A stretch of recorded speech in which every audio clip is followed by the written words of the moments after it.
ठीक है, कर लो रिकॉर्डिंग। ठीक है, कर। श्री ओम सिद्धेवाय नमो रिहंतानंद नमो सिद्धानंद नमो आर्यानंद नमो वज्रानंद नमो वै सदीशानंद मंगलम भगवान वीरो ममो मोगनी मंगलम कुंदादियो जैन धर्मोस मंगलम शर्मंगल मांगल्यम सब कल्याण कारकम प्रधानाम सधर्मानाम जैनम जैन कुशासन जैनम जैन कुशासन मंगल में मंगल करण रीत राग विज्ञान नमो ताहि जाते भय अनंतादि महान कर मंगल करियो महान ग्रंथ पठन के काज जाते मिले समाज सब पावे निज परिवार। श्री मोक्षनाथ प्रकाशक जी सातवां अधिकार सम्यक के स्वरूप मिथ्या दृष्टि। मतलब ये भाई साहब को तो बिल्कुल नए फ्रेश है, उनको ये ऊँची बात समझ में एकदम नहीं बैठेगी। कोई बात नहीं। थोड़ी भूमिका इनको बता दो कि सम्यक के सन्मुख है, अभी सम्यक नहीं हुआ, आत्मा का दर्शन नहीं हुआ, नज़दीक में है लेकिन अभी मिथ्या दृष्टि कहा जाएगा। जब तक व्यक्ति अपने घर में नहीं पहुंचा तब तक वो भारी कहा जाएगा। बराबर। जब तक घर की दहलीज पे भी है वो घर के भारी है। जब घर में प्रवेश कर जाएगा तब कहा जाएगा ये अपने घर में आ गया। तो जब तक ये जीव स्वरूप के तत्व विचार में भी है, मैं कौन हूँ, मेरा स्वरूप क्या है, मैं कहाँ से आया हूँ, क्या मेरा कार्य है, मैं क्या कर रहा हूँ, करने लायक क्या है, ये भाव जो आ रहे हैं, इन भावों से तो मेरा अहित होता है। तो मेरा हित कैसे होगा, किसके पास जाऊँ, कहाँ जाऊँ मैं। करे रिकॉर्डिंग। बोलो बोलो आप। इन जो परिणाम चल रहे हैं, इन परिणामों का फल क्या होगा। ऐसे तो मेरा सारा जीवन ही निकल जाएगा इन विकल्पों में, और मैं कर क्यों रहा हूँ विकल्प, किसके लिए कर रहा हूँ, कौन है मेरा। जो भार में दिखाई देते हैं सब संयोग है, और ये संयोग कर्म के उदय से मिले हैं, इनका योग निश्चित रूप से होगा। जब ये शरीर भी मेरा नहीं है, शरीर भी छूटता दूसरे का दिखाई देता है, और जब दूसरे का छूटता तो एक मेरा भी छूटेगा। और जिनवानी कह रहे तो अब भी छूटा हुआ है, लेकिन मैं अज्ञानता से इसको अपना मानता हूँ, इसकी सेवा शुश्रूषा करता हूँ, रात दिन इसके कार्य में लगा रहता हूँ। क्यों लगा रहता हूँ, इसका मेरा संबंध है क्या। ये तो नया मिला है। दूध पानी जिनवानी कहे तो दूध पानी की तरह संबंध है तेरा इसका। शरीर आत्मा का संबंध दूध पानी की तरह, दाल छिलके की तरह है, तिल में तेल की तरह है। जब इनका दो का एक जगह होते हुए एक नहीं हुए तो मैं इसको एक क्यों मान रहा हूँ। देव साधु को अलग कह रहे कि भिन्न है, भिन्न है, भिन्न है, दोनों का लक्षण अलग है, दोनों का कार्य अलग है, दोनों का स्वभाव अलग है, तो मैं एक क्यों मान रहा हूँ। मैं अपनी मानता ठीक करूँ तो मैं सुखी हो सकता हूँ। अगर मैं सच्चे देव साधु का श्रद्धान करके मोक्ष मार्ग की तरफ प्रयास करूं, अपने हित के लिए अपना लक्ष्य करूं, तो मैं मोक्ष मार्ग पर चल सकता हूं, सुखी हो सकता हूं। नहीं तो मैं उल्टी मानता के कारण पर को अपना मानकर शरीर में एकत्व बुद्धि करके, पांच इंद्रिय की सामग्री में सुख बुद्धि करके, धर्म में कह रहे पुण्य का कार्य करके, राग करके धर्म मानना, अरे अनादि काल की तो मेरी भूल थी। आज काल लब्धि पाकर, श्री गुरु का निमित्त पाकर मेरे ज्ञान जागृत हो गया। मैं अब तक राग से धर्म मान रहा था। धर्म तो वीतराग है, धर्म तो वस्तु का स्वभाव है, तो वस्तु का स्वभाव तो वस्तु में मिलेगा। जैसे मिश्री का धर्म क्या है, मिठास। अग्नि का धर्म क्या है, उष्णपना। नमक का धर्म क्या है, खारापना, वो उसी में मिलेगा।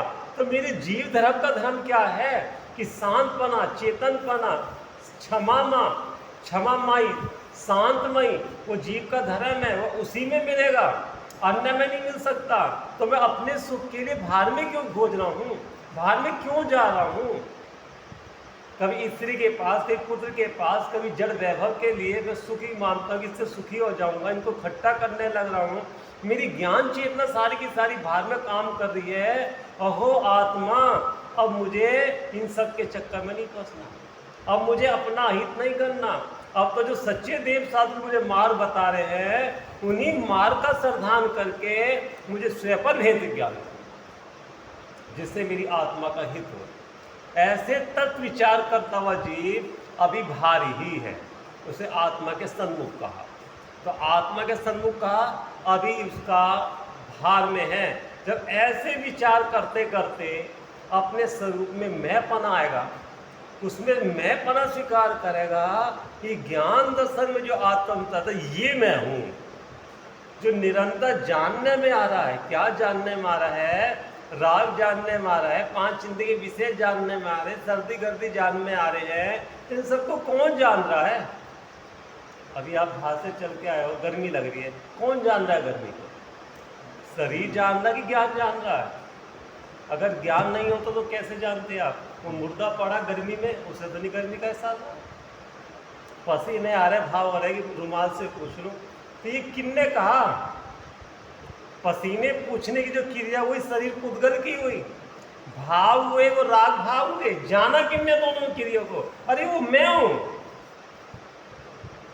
ऐसा भेद ज्ञान करने पर दो तरवियों में, जीव में अजीव में भेद ज्ञान बार बार करने पर अपनी सत्ता में, अपने जीव घर में मैं बना आता है। ये मेरा घर है, लेकिन ये जड़ पुद्गल मेरा घर नहीं है, ये मेरा था नहीं, मैं इसको मान रहा था।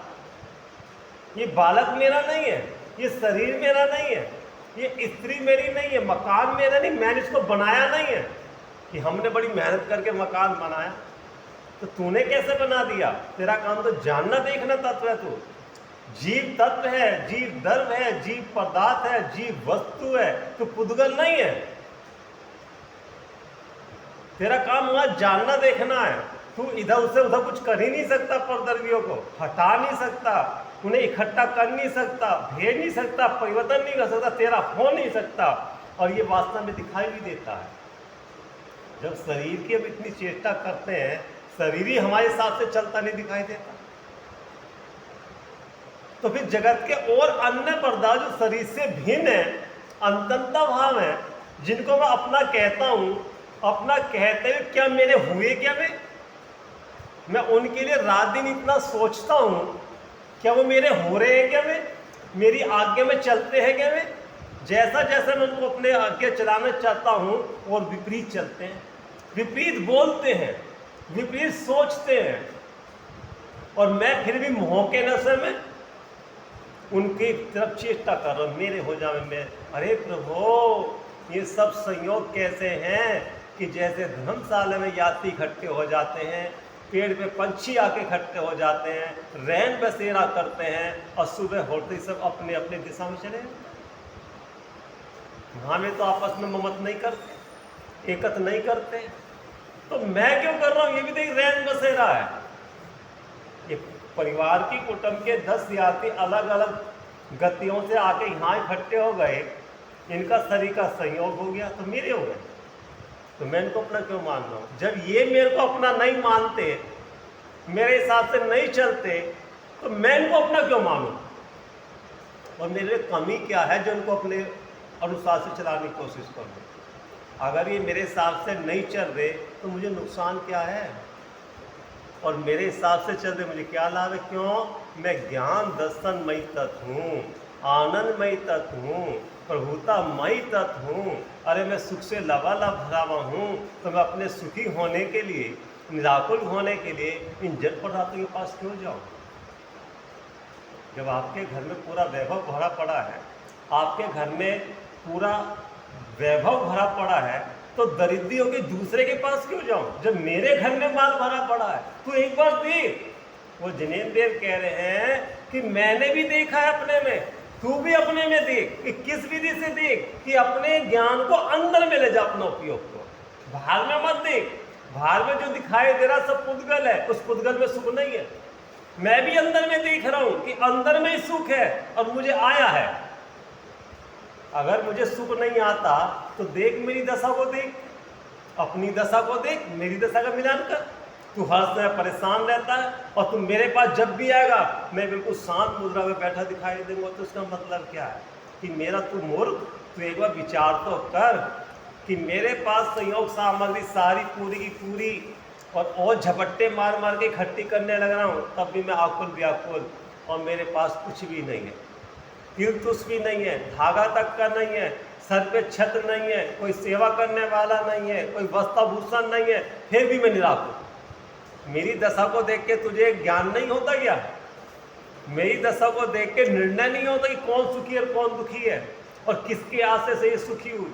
ऐसा सम्यक के सन्मुख जो जीव है ऐसा निरंतर तत्व का अभ्यास करता है, ऐसा करता है। ऐसे अभ्यास करने से जो दर्शन मोह है वो धीरे धीरे उसकी शक्ति टूटती है। जैसे मैले कपड़े को पानी आदि रीठे आदि में भिगोने पर उससे जब सफाई करी जाती है तो उसका जो मैल है वो सफाई बार बार करने से मैल दूर होता जाता है। जबकि देखा जाए कपड़ा मैला नहीं हुआ, कपड़ा तो अब भी स्वच्छ है, मैल का संयोग हुआ है कपड़े में, और मैल का संयोग इतना हो गया कि कपड़े की जो स्वच्छता थी वो ढक गई, तिरोभूत हो गई, और मैल जो है अभिभूत होता दिखाई दे रहा है, और ऐसा दिखाई दे रहा है जैसा कपड़ा ही मैला है। तो कपड़ा साफ नहीं करा, मैल साफ करा। मैल कब साफ करा? कि जब ये दिखाई दिया ये कपड़ा तो स्वच्छ है और ये कपड़ा काला है, तो इसका मतलब इस कपड़े पे मैल का संयोग हुआ है। जैसे ये कपड़ा स्वच्छ हो सकता है ऐसे ये कपड़ा भी स्वच्छ हो सकता है। भेद ज्ञान साबु भयो धोवे सर्वर नीर धोबी अंतरात्मा धोवे निर्गुच्ची, कि भेद ज्ञान की साबुन लगाकर इस कपड़े को धो। कौन से कपड़े को? कि जीव की परिणति को धो, जो जीव की परिणति हर समय आकुल व्याकुल मैली हो रही है। कैसे धो? समता रूपी नीर से, समता रूपी जल से। समता रूपी जल होगा और भेद विज्ञान की साबुन लगाओगे तो मिथ्यात्व रूपी जो मैल है वो निकलता जाएगा, निकलता जाएगा, निकलता जाएगा। कब तक धोना? जब तक ऐसा स्वच्छ नहीं हो जाता। ये लक्ष्य है मेरा, ये पूर्ण सुखी है, मुझे पूर्ण सुखी होना है। ये पूर्ण सुखी किसके आधार से हुए? स्वभाव का से पर का लक्ष्य छोड़कर स्वयं का लक्ष्य करा और अपने उपयोग को अपने में समेट लिया। जब तक आपका अपना घर का ठिकाना नहीं था आप वो बच्चा बाहर बाहर घूमता था, और जब उस बच्चे को लगा कि मेरे घर का ठिकाना मिल गया, अब अपने उनने सारे दरवाजे बंद करके अपने घर में आकर बैठ गया। जब मेरा घर है, मेरे घर में सुख सुविधा है, तो मैं बाहर में क्यों जाऊं? अब तक मैं अपने घर को नहीं मालूम था, बाहर में घूमता था, लेकिन अब तो मेरे घर का मालूम पड़ गया और मुझे बाहर नहीं जाना, अपने घर में विश्राम करना। जो जो भेद विज्ञान करता जाएगा परिणति निर्मल होती जाएगी। जीव का उपयोग अपने स्वयं घर में, अपने निज घर में विश्राम को प्राप्त होता जाएगा। जितना जितना विश्राम को प्राप्त होता जाएगा उतनी उतनी शांत दशा, उतनी उतनी निर्मल दशा, सहज दशा, निर्भर दशा प्रकट होनी शुरू हो जाएगी। जो जो आप सफाई करोगे कपड़े की उतना उतना मैल करता जाएगा, उतना उतना कपड़ा साफ होता जाएगा। धोने वाला कौन है? धोबी अंतरात्मा, जिसे अंतरात्मा होना है और अंतरात्मा होने के बाद परमात्मा होना है, वो अपने स्वरूप को देखेगा कि मैं कौन हूं, मेरा स्वरूप क्या है, मेरा कार्य क्या है, मैं कर क्या रहा हूं। बोल क्या कर रहे आप? बोल कर कुछ नहीं रहे, सुबह से शाम तक करने के भाव करते हैं। ये कर दो, फिर उसके लिए कर दो, फिर वहाँ जाना, फिर वहाँ जाना, उसका चेक वहाँ पहुँचा के आना, बच्चे की एडमिशन की फीस देनी, एक छत भी डलवानी है, बच्चे बड़े होने लग रहे हैं, उसकी शादी की। तू कर रहा है कि जान रहा है? और तेरे तूने जो इतने प्लान बनाए हैं कर सकता है कि नहीं? ये जो कुछ होगा उनके भाग से, उनके पुण्य पाप से होगा। और तुमने उनके पुण्य पाप का मालिक है क्या? उनके पुण्य पाप में कुछ कर सकते हो आप? सीता जी जनक की पुत्री और राजा की अभ्याई गई, तो दोनों ने उनके भाग में क्या करा, सीता जी के भाग में जब जंगल का वास लिखा था उसमें कुछ कर सके दोनों उसके पुण्य पाप में, ज्ञाता रहे।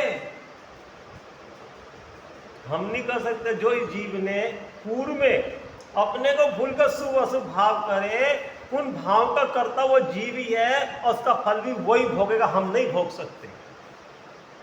ऐसा विचार करके ज्ञानी जीव को समता रखते।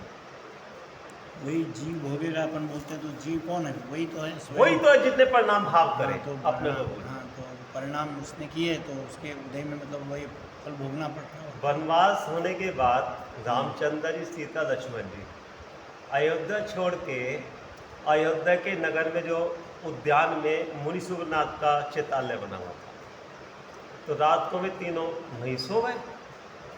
कौशल्या को पता लगा किसी के द्वारा कि तीनों के तीनों चैतालय में भास सो रहे ब्राह्मण। उन्होंने दशरथ जी से कहा, नाथ अपने बच्चे तीनों वहाँ सो रहे हैं मंदिर के बरामदे में, ना वहाँ कुछ सुख सुविधा है और हम यहाँ महल में सो रहे हैं, बच्चे वहाँ सो रहे वहाँ सो रहे, आप जाकर उन्हें बुला लाओ।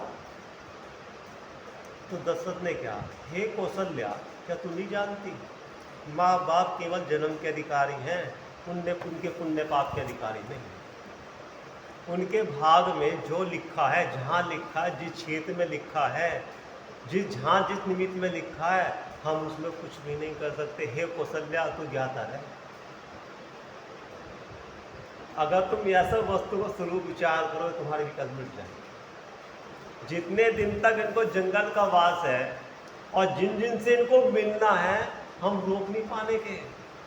ना हम इनको जंगल में भेजने वाले और ना इनको अयोध्या में रखने वाले, हम तो निमित्त मात्र हैं। इनके भाव का, इनके परिणाम करता ये स्वयं है। ऐसा विचार करके दशरथ जी ने कौशल्या को समझा दिया, विकल्प टूट गया। नहीं तो परदरियों के विकल्प कर करके। हाँ, मेरे बेटे बेटी बहुए मंदिर में बाहर बरामदे में सोए हुए हैं, जाऊँ मैं लेके आऊँ उनको, ऐसा भाव आ तो जाता है। जनक जी ज्ञानी जीव थे, अगर वही सोचते रहते, बताओ हमने बेटी को तो भेजा था अयोध्या में शादी करके रानी बनाने के लिए, बताओ रामचंद्र जी उनको साथ में लेके चल दिए और दशरथ को बोलो दोष देते रहे, रामचंद्र जी को दोष देते रहे। किसको दोष देना? कर्म को दोष देना, निमित्त को दोष देना, क्षेत्र को दोष देना, काल को दोष देना, या अपने परिणामों को देखना। और परिणामों को क्या देखना? स्वभाव को देखना। परिणामों को देखना कि जो कर्म का उदय तेरे परिणामों का फल है, इसमें किसी का भी दोष नहीं है। और परिणाम क्यों खराब हुए? उन्हें अपरिणामी को नहीं देखा, चैतन्य स्वरूप को नहीं देखा, उसको तो भूला तो अपने परिणाम खोटे करे। तो अब क्या करना कि परिणामों की निंदा कर रहा करके अपने निर्दोष स्वरूप को देखना, जिससे पूर्व कर्म का जो उदय आया है वो निजित हो जाए समता रखने से। ज्ञानी जीव यही करते हैं उदय में, किसी को दोष ना देते, ना किसी का दोष दिखता। उनको दोष ही नहीं दिखता। जब दोष दिखेगा नहीं, दोष कैसे कहेंगे किसकी वजह से ऐसा हुआ है? लेकिन अज्ञानता के कारण सब दिखता है। परिणाम तूने करे, परिणामों का कर्म जो उदय में आया उसमें कोई ना कोई तो निमित्त बनेगा। साता का उदय आएगा तब भी कोई निमित्त बनेगा, असाता का तो भी निमित्त बनेगा। तो वो निमित्त कैसे बना? तेरे कर्म के उदय से बना। तो ये जीव ना तो अपने परिणाम देखता पूर्व के, ना अपना उदय देखता, निमित्त दिखाई देता है, उस पर झपट्टे मारता है। इनने ऐसा कर दिया, उनने ऐसा कर दिया, हमने इसके लिए इतना अच्छा करा, वो हमारा बुरा करने लग रहा है। भैया विचार तो कर।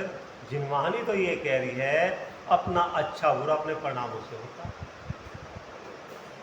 तो सामने वाला कुछ भी करता रहे, हम उसकी तरफ न देखे ज्ञाता रहे, तो हमें परिणाम कैसे बिगाड़ सकता है? वो जबरदस्ती तो हमारे परिणाम नहीं बिगाड़ेगा।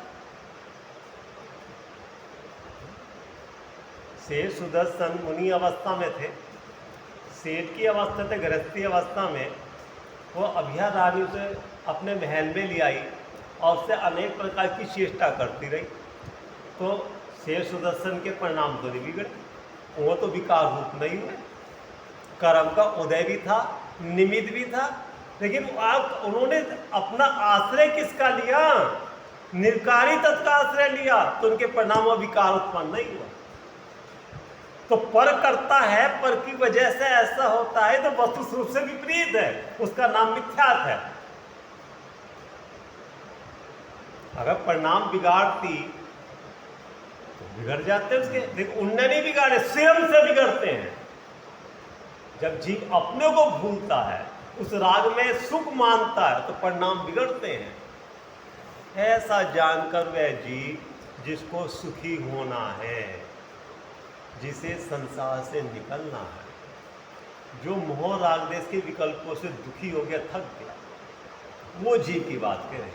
जो थक गया, जो थकावा होगा, वही तो विश्राम को प्राप्त होगा। जो रोगी होगा, वही तो वैद्य के पास जाएगा।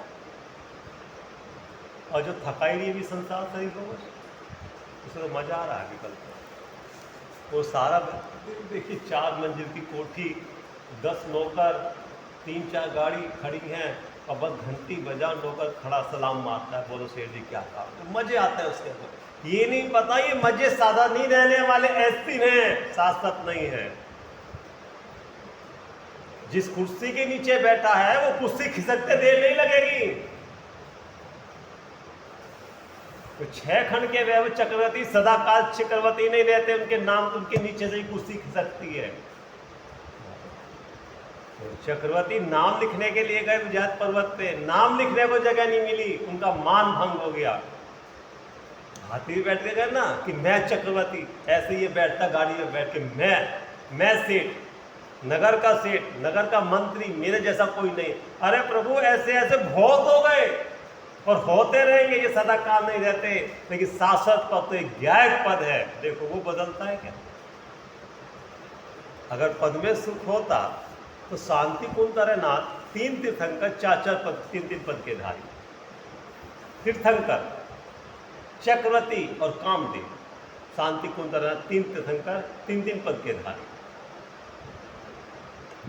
चक्रवर्ती 6 खंड के अधिपति, 14 रतन नव निधि, और इनको विस्तार करो तो बहुत ज्यादा। कामदेव, आप समझो, ऐसी सुंदरता ऐसे आपने कभी देखी नहीं इस जगह, इस समय तो है ही नहीं ऐसी सुंदरता। लोग देखने के लिए बेचैन रहते हैं, उनकी सुंदरता को देखने के लिए, उनका स्वरूप देखने के लिए। ऐसे 3 पद को धूल समझकर एक ज्ञायक पद को स्वीकार करा। अरे प्रभु, तो पुण्य के अधीन है, ये रूप किसके अधीन है? पुण्य के अधीन है। ये रूप भी तो परिवर्तन होगा नहीं होगा। चक्रवर्ती पना वो पुण्य का अधीन है, तो पाप को उधरने पे ये भी छूटेगा। और तीर्थंकर क्या है? वो भी पुण्य के अधीन है। तीर्थंकर प्रगति ये भी तो छूटने वाली है, सदा काल तो नहीं रहती। तो सदा काल रहने वाला क्या है कि सदा काल रहने वाला ज्ञान दर्शन अपना आत्मा है। हम उसी का आश्रय करते हैं। आप ये विचार करो, जिन्होंने इतना वैभव छोड़ के गए, पागल थे कि समझदार थे? अपने से निर्णय हो। इतना वैभव संपत्ति होने के बाद जो उन्होंने छोड़ा, तो क्यों छोड़ा? अपने ज्ञान में निर्णय करना, असार जान के छोड़ा, और जंगल में जाके जो अंदर में ध्यान लगाया, अपने सिद्धात्मा का आश्रय लिया, तो सारभूत समझ के तो लिया। एक अपने पास तिनका तक नहीं रखा। क्यों? अगर एक तिनका भी रखेंगे तो उसका विकल्प आएगा। और यहाँ तिनको क्या, मतलब इतना वैभव जोड़ रखा है, और जबकि धूल है, उसमें सुख मानता है। तो अपने ज्ञान से ही विचार करना चाहिए, सोचना चाहिए कि आपने क्यों छोड़ा उसको। कुछ तो लगा होगा उनको, ज्ञान में जचा होगा।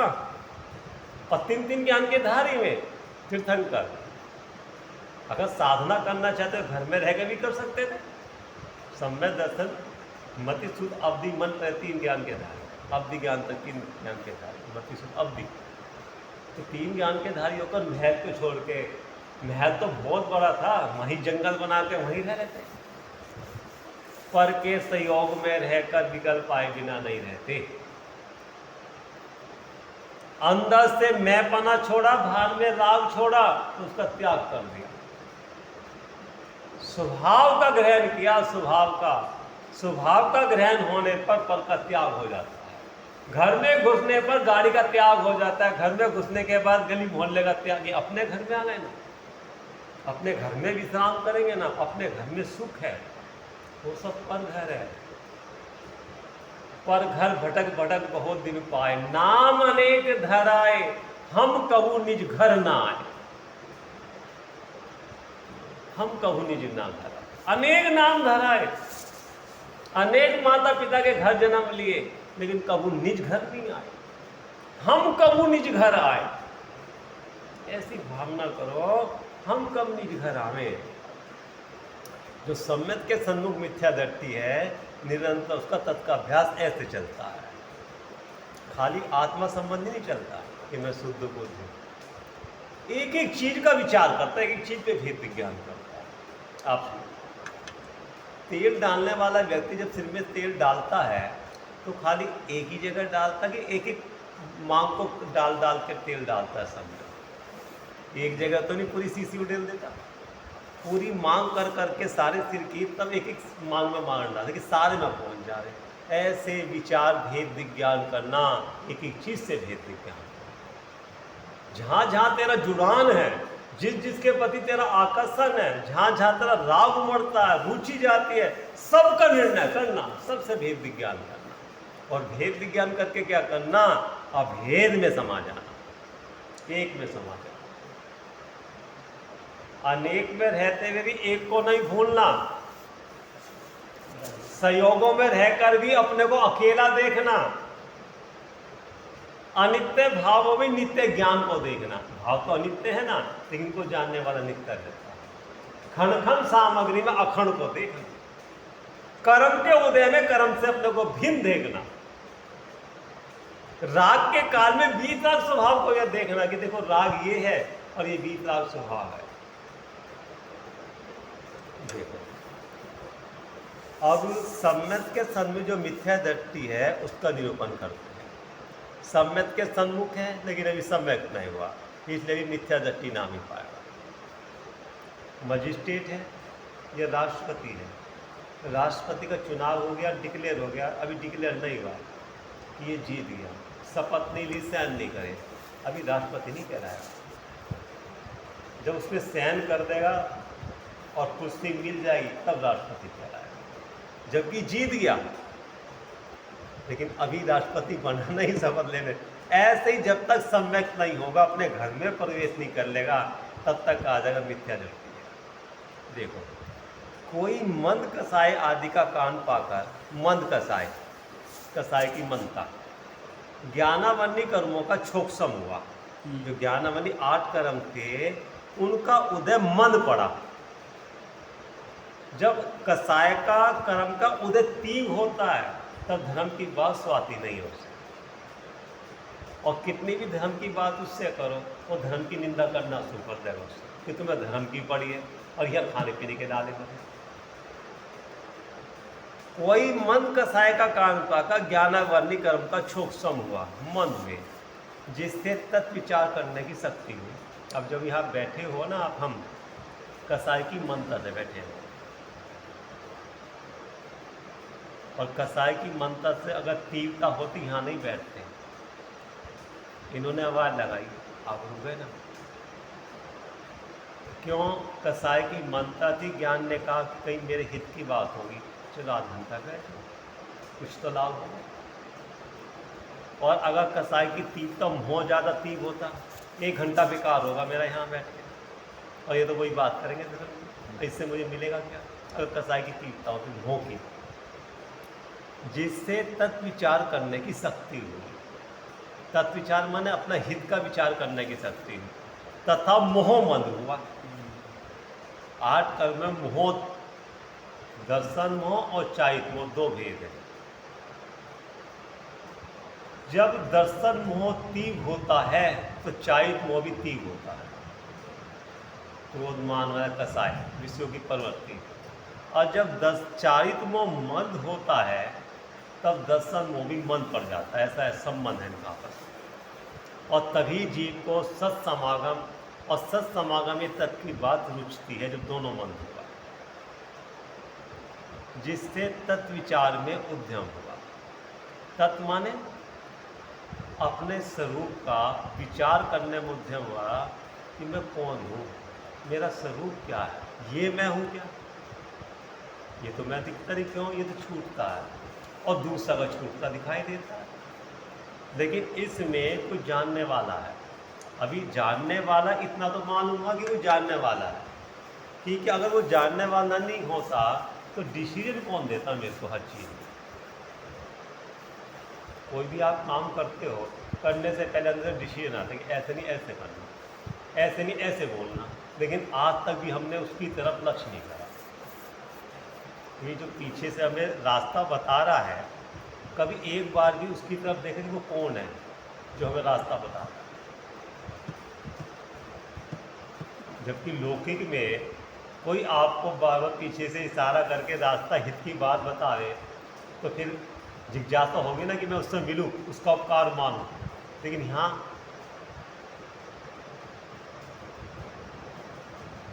बैग लेके चलेगा, इसकी चैन खराब थी, मोबाइल में और पैसे रख रखे हैं, तो ज्ञान ने क्या कहा चलने से पहले, इस बैग को पीछे की जगह आगे की तरफ लटकाओ।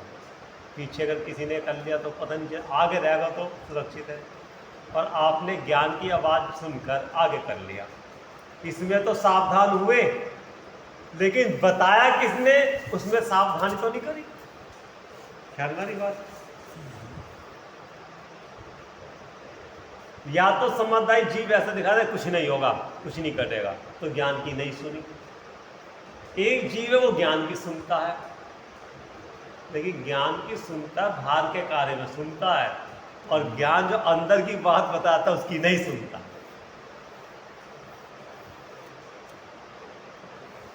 उसमें तो सावधान नहीं करी, देखने ने बताया कि नहीं ये बात, चलो मैं उसको कार्य मान लूँ। क्यों? सुबह एक बात आई थी, उसकी जरूरत नहीं।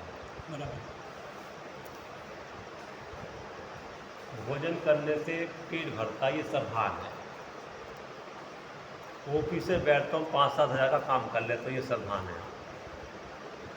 दवाई खाने पर रुक जाता है, इसका सरभान है। इसलिए आपको उसकी ज़रूरत है। लेकिन आत्मा को प्राप्त करने से क्या होगा? भूख मिटेगी आत्मा को प्राप्त करने से, रोक जाएगा, कमाई हो जाएगी, इसलिए इसकी जानने की कोशिश नहीं करता। वहाँ सावधान है, अरे प्रभु तुझे ये नहीं मिला, आत्मा को जानने के बाद भूख ही नहीं लगती, और आत्मामय होने के बाद भूख का ही अभाव होता है, क्षुधा का।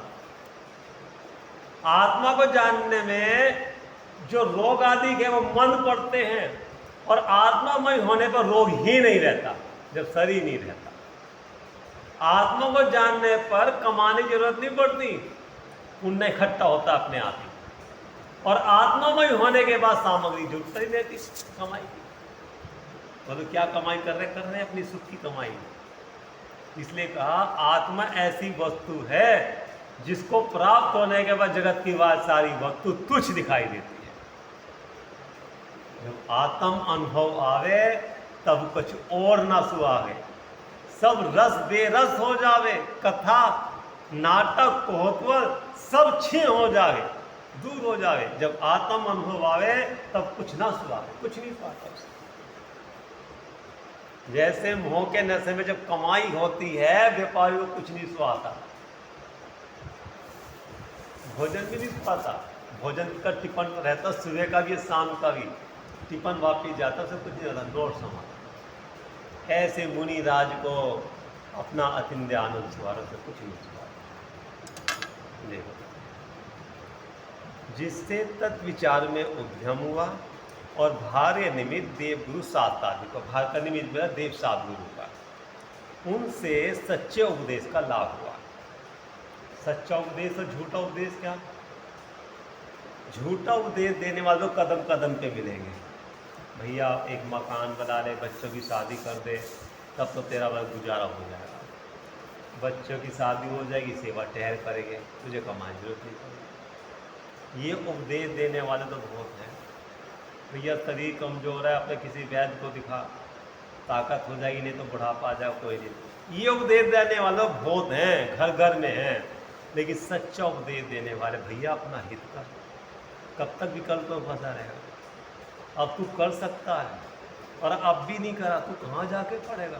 तू केवल अपने बारे में सोच। तेरा तो सुख तेरे में ही है, जगत में कोई किसी का नहीं है, सब अपने मतलब के हैं। ऐसा सच्चा उपदेश देने वाले बिरले ही होते हैं जिनको कोई स्वार्थ नहीं होता। स्वार्थ नहीं होता, निस्वार्थ के। वहाँ अपने प्रयोजनभूत मोक्ष मार्ग के, देव गुरु धर्मादि के, जीवादि तत्वों के तथा निज और पर के और अपने को अहितकारी हितकारी भावों के। देखो दोबारा आपको बता रहे हैं, मोक्ष मार्ग में प्रयोजनभूत क्या है? देव गुरु धर्म। क्योंकि प्रयोजनभूत के कि इनके बिना मोक्ष मार्ग नहीं सरेगा। अब दूसरी बात तो इसी को उस दिन बताई थी, इनके बिना मोक्ष मार्ग नहीं सरेगा। और बात पूरी, और इनसे भी मोक्ष मार्ग नहीं सरेगा। इसको स्यादवाद निकाल के है ना, जीवादि तत्वों के, क्योंकि जीवादि तत्व प्रयोजनभूत है। जगत के वस्तुओं को आप थोड़ी जानो, उल्टी जानो, सीधी जानो से कोई फर्क नहीं पड़ता। सांप को रस्सी को सांप कह दो, पीतल को सोना कह दो, उससे मोक्ष मार्ग में कोई अंतर नहीं। लेकिन प्रयोजनभूत तत्व जीव, अजीव, आत्रक, वन, संबंध, निजरा, मोक्ष और पुण्य पाप मिला के 9 कर, इनके बारे में यथार्थ जानते कोशिश करना। बाहर की वस्तु में भले उपयोग ना लगे और याद ना रहे, उसकी चिंता नहीं करो, लेकिन 2 तत्व याद कर लेना, जीव कौन है, अजीव कौन है। मूल तो 2 ही तत्व, जीव अजीव, और उन 7 तत्व को बताने वाले देव साध हो गया, अन्य कोई क्यों नहीं है। खाली ऐसे नहीं है, क्योंकि जगत में जितने रागी देवी देवता हैं वो सब दुखी होते दिखाई दे रहे हैं। दुखी माने उनके पास दुख के चिन्ह हैं, लक्षण हैं। कोई कपड़े पहन रखे हैं, कोई सवारी पे है, किन्हीं ने हथियार ले रखा है, कोई बच्चों को खिला रहे हैं। तो ये सारे निमित्त काय के हैं लक्षण, दुख के लक्षण है, भोग के लक्षण है। और ये जो हैं इनके पास ऐसा कोई चिन्ह नहीं है, ये शांत निर्विकार दिखाई दे रहे हैं। तो इसका मतलब ये सुखी है, तो ये तो मेरे को मार्ग बता सकते, मैं दुखी संसार जी मुझे सुखी होने का मार्ग नहीं बता सकते। इसलिए जीवादि साथ तत्व का पता यही बताएंगे, क्योंकि ये सुखी हुए हैं और पहले ये भी मेरी तरह दुखी थे। जो रोग आज मेरे को कहे मोह राग देश का, पूर्व में इनको भी था। तो इन्होंने बेटा तो मेरे को यही उपाय बताएंगे, दूसरे कोई नहीं बताएंगे। तो उन रागी देवता को त्याग करता है और देव साध को ग्रहण करता है, लेकिन उनको बुरा नहीं मानता कि मेरा बुरा करेंगे। अगर तेरी ये मानता है मेरा बुरा करेंगे तो मिथ्या है। दूसरे अपने को बुरा, अपना हित या हित कैसे करेगा?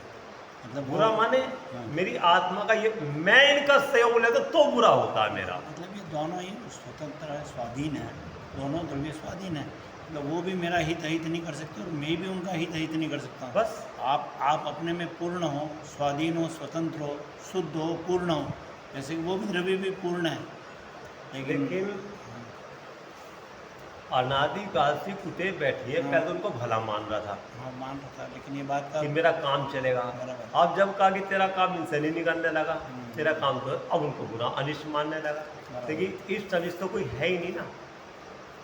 कोई मित्र पहले आपको अच्छा लगता था, आपकी जरूरतों को पूरी करता था, किसी के द्वारा आपको पता कि मित्र तो खोटा है, तुम्हारा बुरा चाहता है, अब तुमसे बुरा मानने लगा।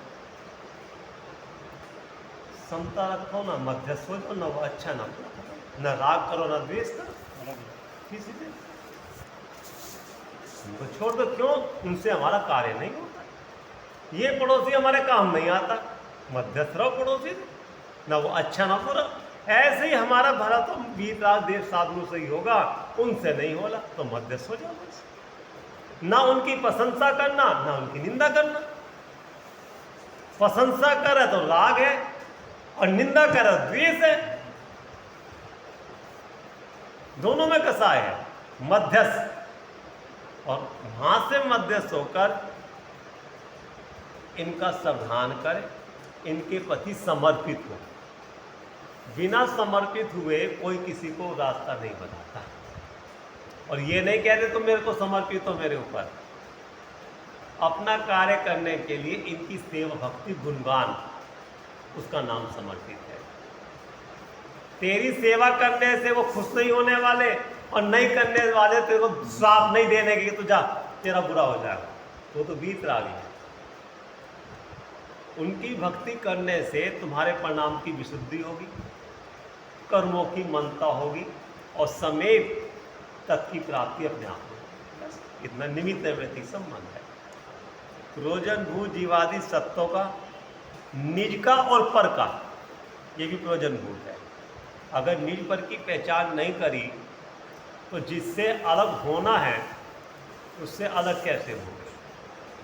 और जिसमें अपनापना करना, घर की पहचान नहीं है तो अपने घर में कैसे आओगे। तो निज पर की पहचान करना कि निज क्या है और पर क्या है। अहितकारी और हितकारी भावों की पहचान करना। अब इसमें क्या कहना चाहते हो गोरचंद्र भैया? वहाँ निज पर की दो दल की पहचान हो गई, जीव और अजीव की। और अहितकारी और हितकारी भाव में कौन से तत्व की बात कह रहे हैं अभी? यहाँ हितकारी और अहितकारी कौन से तत्व की बात आई अभी? बंद की बात, आश्रय बंध में हितकारी आ गए और हितकारी में सम्मान निजरा आ गए। सम्मान निजरा में सम्यक्त आदि आ गया, और आश्रय बंध में मिथ्यात आदि कसाय भाव आ गए।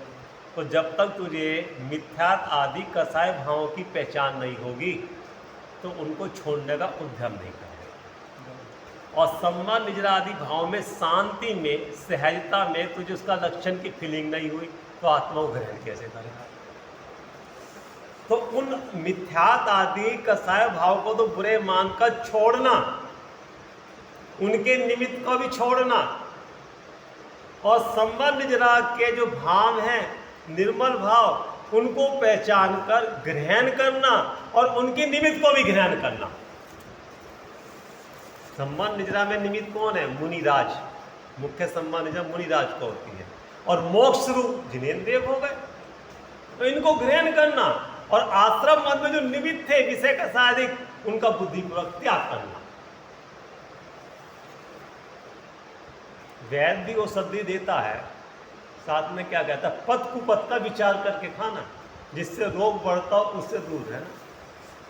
दवाई भी खा रहे हो और कुपथ ग्रहण कर रहे हो, विषय का साधिक पे सुख भी मान रहे हो अभिप्राय में, और मुंह से कहना भी तथ्य की बात कर रहे हो। बोलो रोग ठीक हो जाएगा नादि का? नहीं, यही तो कहना चाहते हैं। अभिप्राय में तो तेरे वासना पड़ी है संसार की, और मुंह से मोक्ष मार्ग की बात करता है। तो अपने हितकारी भाव की पहचान करना, और भाव के साथ अभिप्राय की पहचान करना। कैसे? आप अपने ऑफिस में बैठे थे, ये यहाँ पे आए, आपके पास 1 लाख का मोबाइल है, ठीक है ना? बहुत सारे 200-300 आदमी थे यहाँ पे शिविर में, ना तो कोई घंटी आई ना कोई मैसेज आया। आपने मोबाइल निकाल के हाथ में ले लिया। क्यों लिया? हम आपसे पूछ रहे हैं, आप पहचानो क्यों लिया आपने? ना तो कोई मैसेज है और ना कोई कॉल आई, और जेब में रखा मोबाइल 1 लाख का आपने हाथ में क्यों लिया सबके सामने? दिखाना है, प्रदर्शन। कौन सा रस है ये? यहाँ पे उससे थोड़ा अभिप्राय मायाचारी है। मायाचारी तो है, मिथ्या रस दिखाना चाहता। हाँ, दिखाना। मैं भी हूँ, ये है मिथ्या, ऐसे तोड़ना पड़ेगा। अब पहचानो अपने पहचानने की बात कही ना, अब पहचानो ये भाव क्यों हुआ तेरे को? दिखाने का भाव, अपना कुछ दिखना, मतलब मैं मैं- बड़ा, मैं इतना, और है कौन लाख तू? लाख रुपए का है मोबाइल कौन तू? ये चैतन्य द्रव्य। 3 लोग का नाथ, हाँ। और मर किस पे रहा है, दिखा किसको रहा है, पहचान किससे करा रहा है अपनी? मोबाइल से। ऐसे पहचानना पड़ेगा अपने भावों को।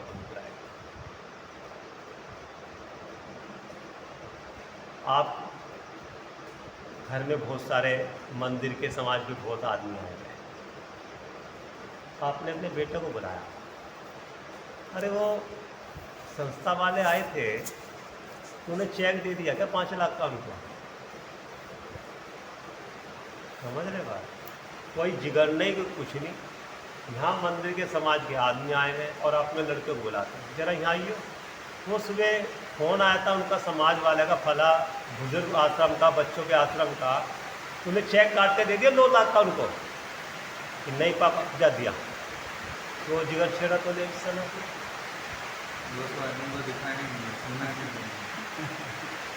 हितकारी भाव। गाड़ी में कुछ लगा हुआ तो नहीं है? दिख जाए ऐसा कुछ नहीं। बैग तो पड़ा हुआ है यहाँ पर, लेकिन और कुछ अंदर रखा हुआ तो नहीं है? कुछ रखा हुआ तो नहीं बैग, मतलब पानी आ रहा है इसलिए का। हाँ तो हितकारी भावों की पहचान करे बिना मिथ्यात्व निकलने वाला नहीं है। देखेगा तभी तो चोट मारेगा, और वो देखना चाहता नहीं उस रस को, तुरंत चोट मारे। बच्चा जब गलत हरकत करे तभी इसको थप्पड़ मार दे, डांट दे, बाद में करेगा तब नहीं हो जाएगा, तभी डांट दे, रुक जाएगा, आगे के लिए रुकेगा। और रस तो पहले ले लिया आपने और बाद में करे तो ये तो कह रहे मिथ्या, ये तो मेरे लायक है। जब गैस पे दूध रखा है, पुरसाद जब चलेगा आपका, या जब दूध निकल गया तब पुरसाद चलेगा? तो क्या विचार हो गए खाली, सफाई करने का रहेगा वो तो विचार हो गए खाली, अरे मेरा दूध निकल गया, ध्यान नहीं रहा। हाँ बस। आपका सावधानी जब चलेगी जब गैस पे दूध रखा है। तो जब कर्म का उदय आएगा, जब कर्म के उदय से जुड़ोगे तब आपकी सावधानी है।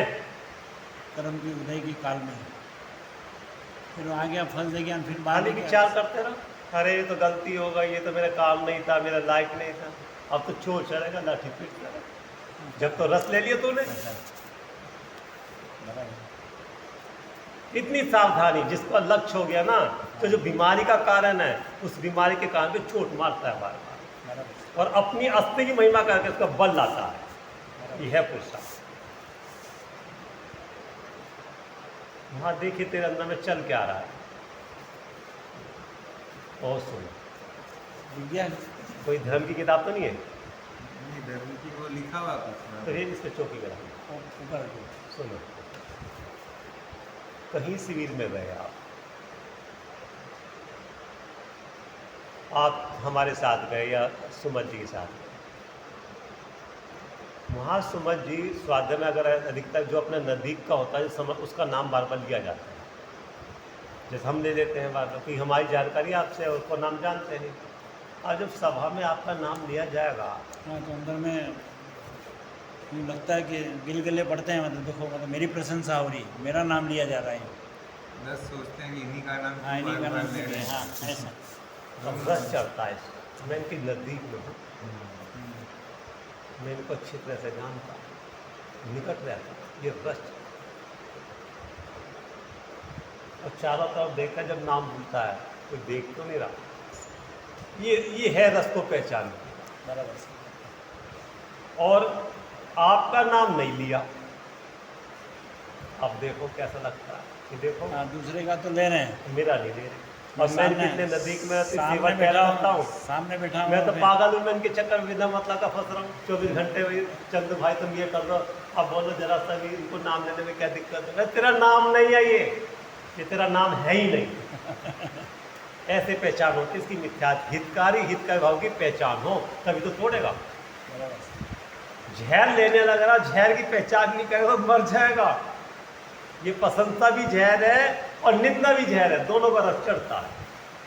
तो स्वभाव का बल करके, अस्थि की महिमा कर करके इसका रस को तोड़ता है। अगर अस्थि की महिमा नहीं करेगा तो बल नहीं आने का, और उसका जहर नहीं तोड़ेगा, जहर अंदर में पनपता रहेगा, खोखला रहेगा, बाहर में तत्व की विचार करेगा, लेकिन महिमा नहीं आने वाली, सूखी सूखी महिमा। वो तत्व की बात अंदर में तो जब उतरेगी, जब अंदर में जगह होगी। मैं क्या कहना चाहता हूं, आपका पेट अपचन से खराब हो गया, गंद भरा पड़ा है, आप कितना भी पौष्टिक पदार्थ खा लो वो पूरा हो जाएगा, तो नीचे पहुंचेगा ही मन पड़ा हो। ऐसी तत्की गहरी बात यहाँ अंदर में जब उतरेगी जब मिथ्यात्व का मन नहीं होगा, नहीं तो वो हजम नहीं होने वाला। तो कितना तक का विचार करता रहे, वो यहीं तक रहेगा सूखा सूखा, क्योंकि रस तो उसका पड़ा ना, तेरा उसके बिना नहीं चलता, रस चाहिए ही चाहिए। रोजन भूत है। और देखो आप सुनो, ये बात जो आचार्य टोडर मजे लिखी ना तो कोई विद्वान बताता इतना खुलासा करके, भेद विज्ञान की तो बात बता रहे कि भेद विज्ञान की तक की बात खूब गहरी ध्रुव की बात, लेकिन करे कैसे? जब वो शत्रु बैठो, शत्रु को तो देखो पहले, उसकी तो पहचान करो शत्रु की। ज्ञान दीप तेल घर घर सौदे भ्रम छोर, या विद निकसे नहीं बैठे पूरे चौर। 12 भावना में है पुराने वाली 12 भावना, राजा राणा छत्रपति, उसमें है ये ज्ञान दीप तेल घर घर सौदे भ्रम चोर, घर को शोधन कर, या बैठे पूरब चोर, जो पूर्व के चोर बैठे हुए हैं, अपने ज्ञान रूपी दीपक में तेल डालेगा और तब घर को शोधन करेगा, जब चोर दिखाई देंगे। कौन से चोर? अभिप्राय के चोर, राग द्वेष मोह के चोर, अभिप्राय। अभिप्राय राग देश कसाय को तो मन कर लेता है ये, जब भी 2 दिन पहले चल रहा है, जो थोड़ा सा मार्ग में लग रहा है ना तो समझता कि मैं कुछ कर रहा हूँ, वो कसाय को उभरने नहीं देता सबके सामने। बाकी अभिप्राय में तो बैठा हुआ ही है। अभिप्राय में कसाय करने का अभिप्राय है, हाँ है, लेकिन बाहर के माहौल में कसाय को उभरने नहीं देता, कसाय के पसंद बनने पर भी बराबर, हाँ उसका प्रसंग बन रोक के रहा है। रखता है। क्यों? अगर कसाय उभर गई तो इतने सारे लोग क्या कहेंगे मेरे को, हाँ इतना धर्मात्मा को जल सी बात पे कसाय करता। तो कसाय करने का अभिप्राय नहीं गया कि कसाय करने से मेरा अहित होता है, वो तो माहौल देख के नहीं कर रहा।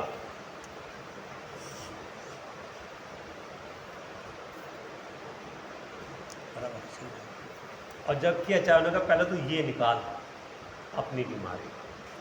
आप समझे एक बात कह रहे हैं, अगर ज्ञानी जीव है और किसी वजह से कसाय उत्पन्न हो गए निमित्त से, रोकते नहीं है कि लोग क्या कहेंगे, जो कहेंगे कहेंगे, सब इसमें क्या करें, कर्म तो देना। और सबसे कहते भैया मेरे लायक नहीं है जो मैंने कहा। उन्हें धर्मात्मा बनना और धर्मात्मा कहलाना पसंद नहीं है कि लोग मुझे धर्मात्मा समझे। अगर कोई कहे भैया तुम्हारे लायक क्रिया नहीं है, हाँ हमसे गलती है, अपनी गलती को अपनी कसाय को बताते हैं, और ये गलती को छुपाता है क्योंकि वो अच्छी लग रही है। वो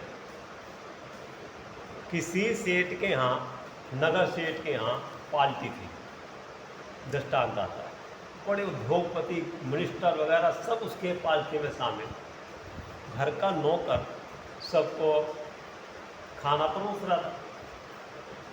अब गलती से उस नौकर का जो सामान था हाथ में, उस सेठ के कपड़े में गिर पड़ा, नगर सेठ जिसने पार्टी अरेंज है।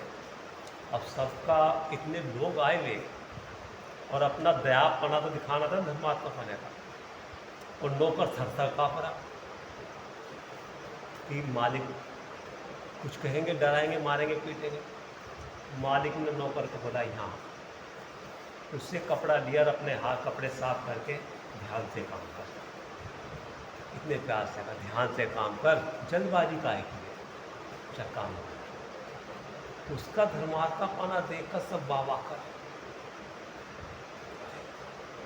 इतनी गलती और सारे इतना महंगा कपड़े खराब कर दिए और नौकर को कुछ नहीं कहा। धर्मात्मा का धर्मात्मा हो गया। और जब पार्टी खत्म हो गई, उसको बुलाया, पिटाई करी और तनख्वाह से पैसे काट दिए। तो जिस समय धर्मात्मापना दिखाई दे रहा था, कसाय थी या नहीं थी? कसाई तो थी, लेकिन वो दबी हुई थी। किस कारण दवाई थी? लोग देखेंगे, ये है अभिप्राय। मतलब मेरे को लोग क्या कहेंगे, अरे यार इतने बड़े आदमी और इस प्रकार से नौकर को डांट रहे हैं। गलती हो गई, कोई ऐसा थोड़ी गलती सबसे हो जाती। ठीक है, होती है। धर्मात्मा का धर्मात्मापना प्रसिद्धि हो गया, लेकिन मुझे जिसे भव का भाव करना है, निकसाय होना है, निर्दोष होना, वो बीमारी अंदर में रख के नहीं चलता, बीमारी को निकाल के जाता है। कि बीमारी मैंने अब अंदर में रखी तो फिर ये आगे आएगी, तो इसको निकाल के चलो। लेकिन वो इस समय दबा के मतलब नहीं। बाद में भी है ना, ये टटोल अपने आप को टटोल ले रहे हैं, ख्याल में आवेगा अरे ये कर रहा हूँ, ये अच्छी बात है क्या, मतलब इतने पब्लिक के बीच में तो मैंने इसको अपने हाथ से साफ करके, मतलब मैंने अच्छा अपने आप को माना और लोगों ने भी मेरी प्रशंसा की, और बाद में मैं ये करूँगा तो इसका मुझे बंद होगा, दुख होगा। ये बात तो भाई वो सोचेगा ना हाँ जिसको अपना हित करना। हाँ, हित करना वही सोचेगा, बाकी तो जिनको अपनी मान कसाई में जीना है वो तो मजे लेगा। वो तो मारपीट भी करेगा, उसको निकाल भी हाँ, देगा, तनख्वाह भी हाँ, काट देगा, सब करेगा। हाँ। तो दोनों काम कर रहा है, धर्मात्मा भी दिखा रहा है और कसाई भी कर रहा है उसका। सही बात है। किसी कारणवश से अगर वो धर्मात्मा भी है, आप समझना, और उसको भरी सभा में कह भी दिया, अगर धर्मात्मा है तो बाद में गलती मानेगा नौकर से सही बात है। कि देख भाई मेरे से गलती हो गई। मेरे से सहा नहीं गया, मैंने गलती करी, और देख बुरा ना मान, मेरे से गलती हुई। ये है धर्मात्मा ने के लक्षण। कर्म के उदय से मुंह से निकल भी जाता है, हाथ पैर भी चल जाते हैं। अगर बच्चा है, नौकर है घर का, तुम ज्ञानी जीव हो तो कहोगे नहीं, डांटोगे नहीं। डांटेंगे, लेकिन अभिप्राय में ये है कि मैं जो डांट रहा हूँ, मतलब अभिप्राय में ये है कि उसका मैं बुरा नहीं चाहता हूँ। और बाद में अगर कह रहे सद भी कह दिए, हाँ। भैया ने बुरा ना मानियो, तेरे भले के लिए क्या है। हाँ, वो धर्मात्मा जीव की बात कुछ अलग ही होती है भाई साहब, और एक मायाचारी वाली बात अलग ही होती है। मायाचारी वाला वो लोगों के सामने तो अच्छा दिख रहा है, और बाद में आपको बताऊँ कि वो भपकता है एकदम। ये उदाहरण इसका था रतन टाटा का। 5 स्टार होटल में वो खाना खा रहे थे, मतलब उनकी पार्टी थी बड़े लोगों की, सब बैठे हुए थे, तो मुकेश अंबानी और रतन टाटा पास पास बैठे हुए थे। तो वेटर से क्या होता है कि कुछ चीज़ भूल जाती है, तो छींटे दोनों के जूतों पे गिरते हैं, मुकेश अंबानी के जूतों पे भी गिरते हैं और रतन टाटा के जूतों पे भी गिरते हैं। तो मुकेश अंबानी उस वेटर को चिल्लाता है और कहता है कि आप इस होटल में, इतनी बड़ी होटल में काम करते हो और आप काम करने का तभी सलीका नहीं आता है। और रतन टाटा क्या करते हैं, उनकी जेब से रुमाल निकालते हैं और उनके शूज जूते को खुद साफ साफ कर लेते हैं और उससे कुछ नहीं देते। मेरे दोनों आदमी दोनों उद्योगपति हैं, दोनों बड़े, लेकिन एक रतन टाटा की सोच ऐसी है कि भूल हो गई और इससे गलती होगी, कोई बात नहीं, और उसने उसकी गलती को माफ़ नहीं किया और चिल्लाना चालू किया। तो किसी से भी गिर सकता है वो, तो वस्तु स्वरूप तो यही विचार ना कि उस समय की योग्यता थी, पढ़ना जानबूझ को तो गिरा नहीं, और जानबूझ के गिर भी दिया, अब गिर तो गया, उसका उपाय क्या है, साफ कर लो। उन्होंने उनकी जेब से रुमाल निकाला, हाथ से साफ कर उसके लिया। डांटने से, फटकारने से कि वो साफ हो जाएगा क्या, और जितना भी हम बोलेंगे उससे अपना नुकसान, अपना कर्म और बंधेगा। ये है। तो भेद ज्ञान करके तत्ज्ञानी अपने को शांत कर देगा, ये उपाय। क्योंकि पर के ऊपर अपना बस नहीं चलता, पर अपने अधीन में, और उस समय की पर्याय की योग्यता ऐसी थी। ऐसा वस्तु स्वरूप का विचार करके ना तो उसका दोष दिखता, ना दोष कहते, बस। हे जिनवानी भारती दोहे जपूजन ऐसा रहे, था जीवन में जो तेरी सरना गहे सो पावे सुख है, जावानी के ज्ञान से सूझे लोकालो, सो वाणी मस्तक नमो सदा हो।